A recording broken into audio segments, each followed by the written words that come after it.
വടകരയിലെ കാഫീർ സ്ക്രീൻഷോട്ട് വിവാദത്തിൽ youth league നേതാവ് കാസിം കുറ്റക്കാരനല്ലെന്ന പോലീസ് റിപ്പോർട്ട് ആയുധമാക്കി UDF രംഗത്ത് വന്നു. മുൻ MLA KK ലതികയുടെ ഫേസ്ബുക്കിലൂടെ ഇത് പ്രചരിപ്പിച്ചിട്ടും എന്തുകൊണ്ട് കേസെടുക്കുന്നില്ല എന്നതാണ് UDF ഇപ്പോൾ ചോദിക്കുന്ന ചോദ്യം. വിഷയത്തിൽ വലിയ പ്രക്ഷോഭത്തിലേക്ക് നീങ്ങുകയാണ് UDF എന്ന് കോഴിക്കോട് ബ്യൂറോ റിപ്പോർട്ട് ചെയ്യുന്നു. മിഥില ബാലൻ നമുക്കൊപ്പം ചേരുന്നു. Mithila, good morning. പറയൂ വിശദാംശങ്ങൾ.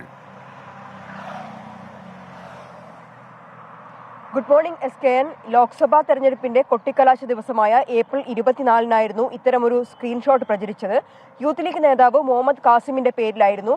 ഈ സ്ക്രീൻഷോട്ട് പ്രചരിപ്പിച്ചതിന് പിന്നാലെ തന്നെ ഈ വിഷയത്തിൽ വിശദീകരണവുമായി മുഹമ്മദ് കാസിം വാർത്താസമ്മേളനം നടത്തി. UDF നേതാക്കൾ വാർത്താസമ്മേളനം നടത്തി. സ്ഥാനാർത്ഥി ഷാഫി പറമ്പിലും ഈ വിഷയത്തിൽ പ്രതികരിച്ചു. അവരെല്ലാവരും തന്നെ എടുത്തു പറഞ്ഞൊരു കാര്യം, ഇത്തരം ഒരു സ്ക്രീൻഷോട്ട് മുഹമ്മദ് കാസിമിന്റെ ഫോണിൽ നിന്നും പ്രചരിപ്പിച്ചില്ല, അല്ലെങ്കിൽ ഇതിൽ യാതൊരു പങ്കും മുഹമ്മദ് കാസിമിന് ഇല്ല എന്ന് തന്നെയായിരുന്നു. ഇതേ കാര്യം തന്നെയാണ് ഇന്നലെ പോലീസ് റിപ്പോർട്ടായി ഹൈക്കോടതിയിൽ സമർപ്പിച്ചിട്ടുള്ളത്. പ്രഥമ ദൃഷ്ട്യാ കാസിം കുറ്റക്കാരനെന്ന് കണ്ടെത്താൻ കഴിഞ്ഞിട്ടില്ല. കാസിമിന്റെ ഫോണിൽ നിന്ന് ഇത്തരം ഒരു സ്ക്രീൻഷോട്ട് പ്രചരിപ്പിച്ചതായും കണ്ടെത്താൻ കഴിഞ്ഞിട്ടില്ല എന്നാണ് പോലീസ് പറഞ്ഞിട്ടുള്ളത്. മാത്രമല്ല, അമ്പാടിമുക്ക് സഖാക്കൾ ഉൾപ്പെടെയുള്ള ഫേസ്ബുക്ക് പേജിനെതിരെ അന്വേഷണം നടക്കുകയാണെന്നും പോലീസ് അറിയിച്ചിട്ടുണ്ട്. ഈ ഒരു സംഭവത്തിൽ വലിയ രീതിയിലുള്ള ഒരു പ്രക്ഷോഭം ഇതിനകം തന്നെ UDF നടത്തിക്കഴിഞ്ഞു. SP ഓഫീസ് മാർച്ച് ഉൾപ്പെടെ നടത്തിയിട്ടുണ്ടായിരുന്നു.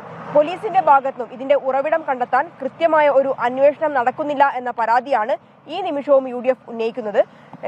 ഇക്കാര്യം ആവശ്യപ്പെട്ട് തന്നെയായിരുന്നു ഹൈക്കോടതിയെ സമീപിച്ചിട്ടുണ്ടായിരുന്നത്.